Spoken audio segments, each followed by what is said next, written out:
dotarł do nas list od wojewody łódzkiego, pana Zbigniewa Rała, w którym pisze tak. Szanowna Pani Dyrektor, pragnę podziękować za zaproszenie oraz serdecznie pozdrowić wszystkich przybyłych do Biblioteki Politechniki Łódzkiej na pierwszy Kongres Bibliotek Szkół Wyższych. Bardzo żałuję, ale moje obowiązki służbowe nie pozwalają uczestniczyć w dzisiejszym wydarzeniu. Cieszę się, że Łódź jest miejscem spotkania ludzi, którzy podejmują tak ważny i aktualny temat, jakim jest stworzenie szerokiego forum wymiany doświadczeń i myśli na najbardziej aktualne i istotne tematy informacyjno-biblioteczne. Od zawsze książnice stanowiły skarbnicę wiedzy, gromadząc ją na różnych nośnikach, od kamienia, deseczek bambusowych, jedwabiu, tabliczek glinianych, przez papirus, pergamin, aż wreszcie po papier i nośniki cyfrowe. Obecnie biblioteki coraz częściej pełnią funkcje centrów informacyjnych. Szybko postępujący rozwój społeczeństwa, postęp technologiczny na skalę, która dorównuje lub przekracza ten, którego ludzkość doświadczyła od początku swojego istnienia, wymusza nowy sposób zarządzania bibliotekami. Mimo rozwoju cywilizacji rola książki nie maleje, lecz zmienia się, bowiem przyszłość ludzkości to gospodarka oparta na idei nieograniczonego dostępu do wiedzy. Powszechne wykorzystanie nośników elektronicznych stawia jedynie przed dyscypliną naukową, jaką jest bibliotekoznawstwo, nowe wyzwania. Życzę Państwu satysfakcji z trudu podejmowanego z myślą o innych oraz wielu następnych sukcesów w działalności zawodowej i wszelkiej pomyślności w życiu osobistym. Łączę wyrazy szacunku i poważania. Wojewoda łódzki Zbigniew Rał. Także pozwoliłam sobie Państwu odczytać ten list pana wojewody. I ostatnia informacja, proszę Państwa, ponieważ nasz kongres ma za zadanie zastanowić się, czy formuła, którą wybraliśmy, formuła kongresu,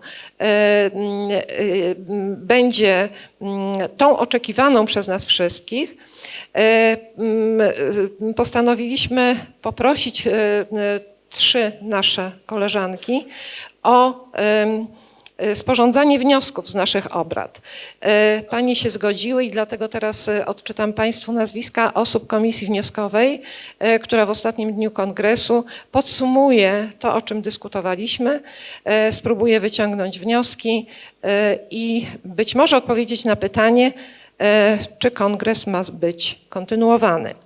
Do komisji wnioskowej zgodziły się wejść pani Aldona Chlewicka-Mączyńska z Uniwersytetu Karola Wielkiego w Bydgoszczy, pani Dorota Tkaczyk z Politechniki Lubelskiej, pani Renata Birska z Uniwersytetu Medycznego w Lublinie. Przed nami dość istotny punkt dzisiejszego spotkania. Zanim jednak przejdziemy do panelu, na który zapewne wszyscy czekają, chciałabym oddać głos sponsorom i zaprosić do nas przedstawiciela firmy CAS SciFinder. Hello, good afternoon, dzień dobry. I'm Veli-Pekka from Finland. I'm very happy to be here in beautiful Łódź. Very warm outside, nice cool indoors. I hope you had a good coffee break and you still are, some of you are able to enjoy your coffee here. So I'm going to tell you something about our newest premium product called SciFinder N. If you are not familiar what SciFinder is, it would be also good to tell something about background of us and what we do.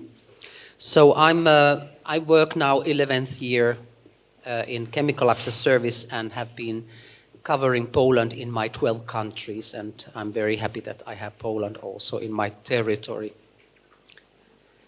So Chemical Labs as Service is a division of American Chemical Society, and American Chemical Society is based in Washington, D.C., and CAS, how we call ourselves, CAS or CAS, we are based in Columbus, Ohio. We have about 1,500 people there in Ohio, and we have about 100 people all over, and including me representing our tools, our databases. We can call that Chemical Labs as Service is a blueprint of chemical intelligence. And what does it mean?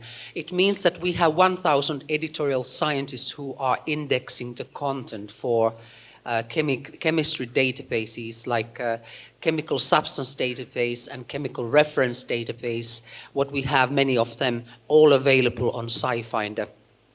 And now SciFinder N, what we have created is a new platform. So it's not just a new version of SciFinder, it's a new product, we can say. And that all is dedicated about the wishes from our users, like, let's say, Polish consortium has also, many of universities have access to SciFinder, so we have thousands of users in Poland as well. If we look at what it means, that what is the information, how it looks like today, first of all, the volume has increased. It has been exponentially increased. 1978, if we look the first picture on the left, compared today, the present. Today, the information and the interaction, this is all actually picture of SciFinder system, how the information is connected to each other. And so it is actually a neural network. We use a lot of computer programs which help our 1,000 scientists who index the content, but we also use artificial intelligence because the information is just so much. So we need all kind of tools. And of course, the complexity of the information as chemical information can be with structures, with sequences, etc. It can make it very, very difficult also.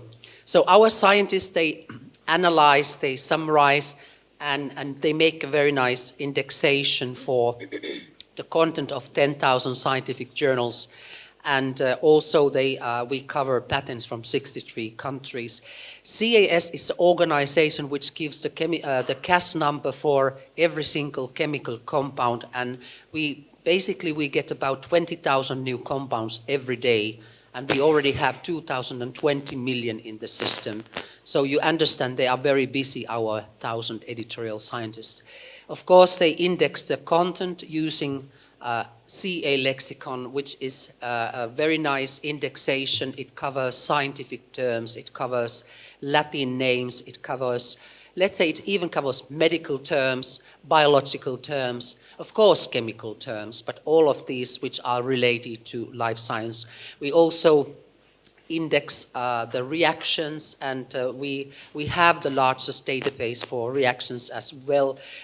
Nowadays we have also a new content of these recipes, which are the method protocols for analytical and synthetic methods.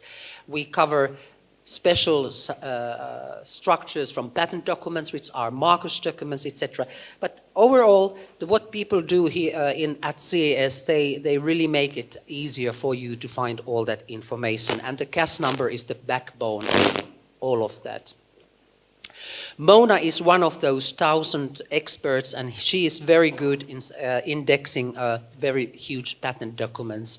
But what she does, she goes through the entire full text of patent document, and she locates all these substances and look, if that is a new one, we need to give a new CAS number. So in this way, 20,000 new compounds are introduced daily.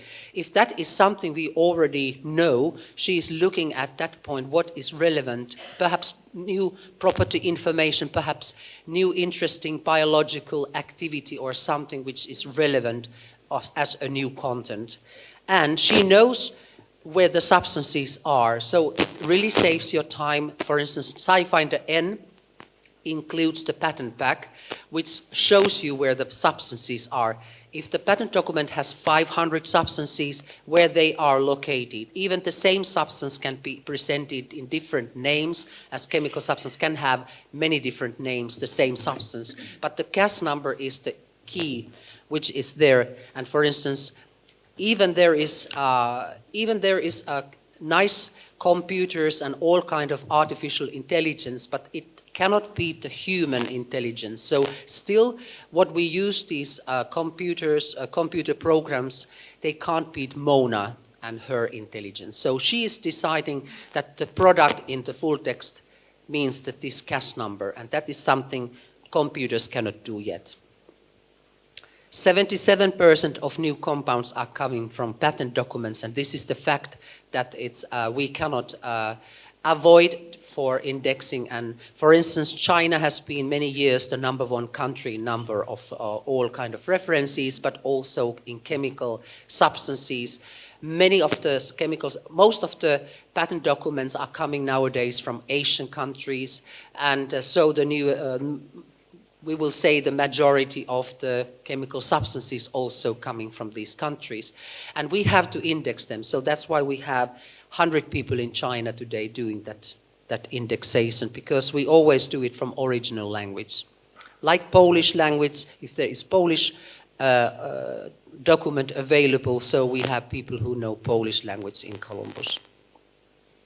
Patent Pack shows the location, so it's very nice time-saving feature for finding all the substances which are relevant. You run a structure search and you come up 1,000 patents, and then you analyze and then you get up to 10 patent documents which are very relevant according to your search. And the 10 patent documents can contain easily 1,000 pages. So when you use Patent Pack, you will see where these substances are located, and it saves your time. I have done that job, and I know that 1 week work can be done today in 10 minutes. Methods now is the content of this analytical and synthetic method protocols of 5 million. ChemZend is a historical collection of the 3 million German language abstract now as a part of SciFinder. That is a on-site product. SciFinder N, what it does really, there is new things like asterisks, which you can use for truncation.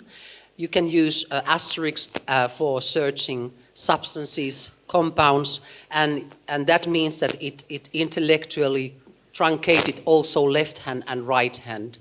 Also, if you use author name search or inventor name search, Müller, and in between you use asterisks, the system is intellectual and looks at different variations.